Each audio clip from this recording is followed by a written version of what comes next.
falando para o cidadão assim, comum, assim, por exemplo, e ele está a fim de praticar um esporte. E aí ele pode fazer a seguinte pergunta: de que forma a fisiologia do exercício pode auxiliar a eu tomar uma decisão de falar o seguinte: não, eu vou correr, eu vou jogar um basquete, eu vou jogar um vôlei.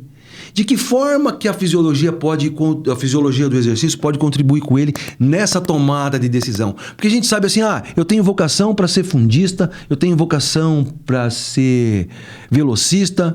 De que forma que a fisiologia do exercício pode colaborar nesse sentido, professor?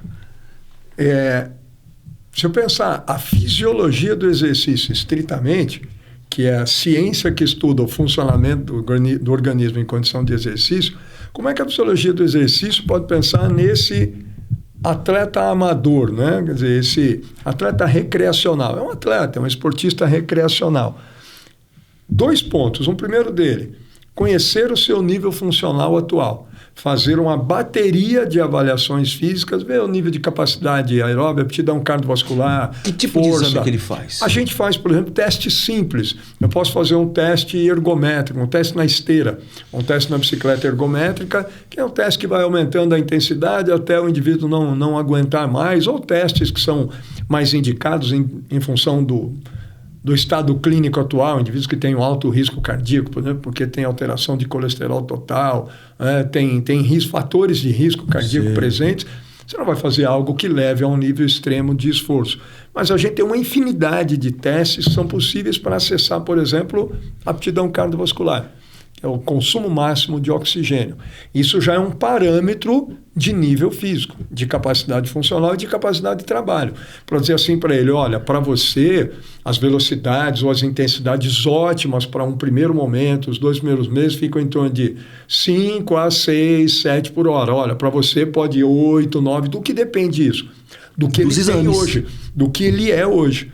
Quanto eu posso fazer? Depende do que você é. Quer dizer, qual é o mínimo que eu devo fazer e qual é o máximo? Depende do seu nível funcional.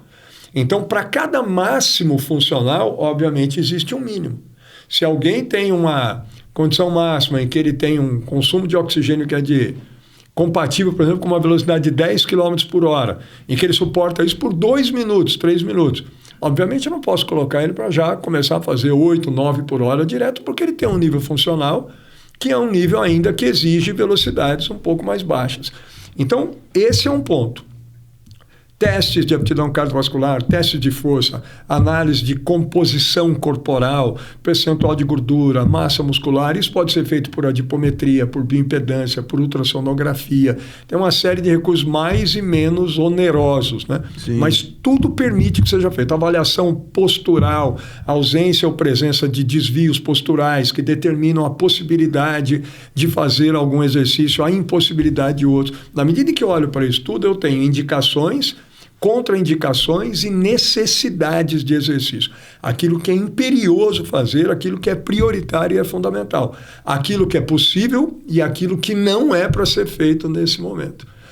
Encurtamentos, presença ou não de encurtamentos musculares. Então, é uma bateria de testes. Faça um check-up funcional.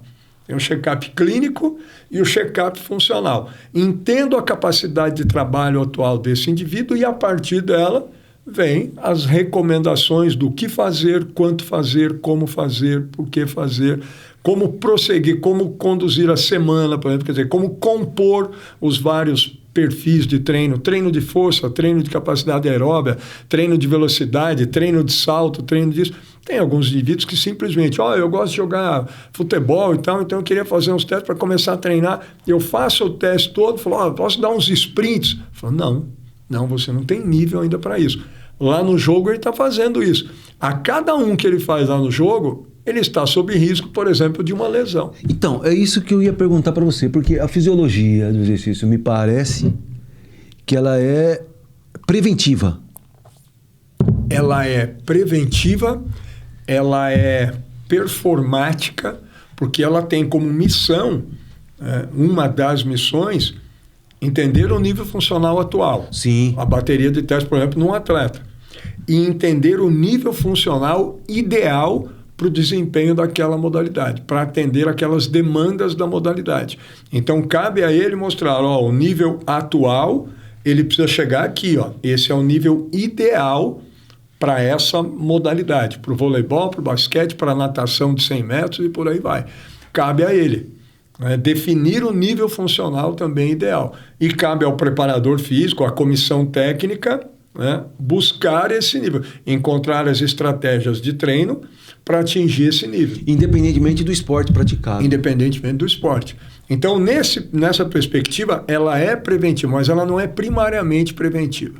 Ela é de reconhecimento do nível funcional e, a partir daí, de estabelecimento de parâmetros funcionais ótimos para o desempenho. Porque ela busca sempre o limite. Ela busca, a fisiologia do exercício busca sempre o limite. Explorar o máximo que o indivíduo do tem. atleta, né? Exatamente.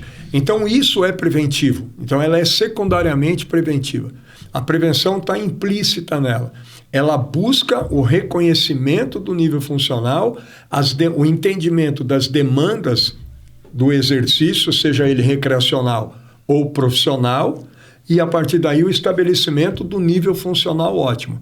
Se você vem caminhando, migrando para o nível funcional ótimo, você está cada vez mais distante de ocorrências, de lesões, de um mal súbito, né? Um recreacionista de um mal súbito, de um infarto ou de alguma coisa. Por quê? Porque ele está num nível funcional compatível com aquilo que a prática esportiva, amadora ou profissional dele, requer. Isso não representa algo de ameaça, de exagero, né? de limite para o organismo dele. O nível funcional que ele tem permite que ele realize essas tarefas motoras, recreacionais ou profissionais de desporto. Então, ele está mais longe da lesão. Por isso que ela é secundariamente preventiva, mas ela é fundamentalmente investigativa e de performática. Eu busco o reconhecimento do que é hoje e a melhora dessa performance. Então, a partir do conjunto de conhecimentos dela, do que a gente municia a equipe técnica, nós garantimos, né, a partir daí, uma qualificação maior do processo de treino para que o atleta atinja mais cedo, e o indivíduo não atleta também, mais rapidamente e com maior nível assim, de plenitude, o seu nível funcional ideal. A partir dele, ele tem um desempenho melhor e, obviamente, um risco menor de lesões. Agora, Alexandre e o pessoal, todos os espectadores, é uma coisa que aí chega agora, no momento que nós estamos vivendo, chega para se aliar à fisiologia do exercício, desportiva e não desportiva, chega agora a genética do esporte. Aí vem, dá a mão com a fisiologia e diz assim, ó, a partir de agora, você, fisiologista, faz as avaliações todas e reconhece o nível funcional atual.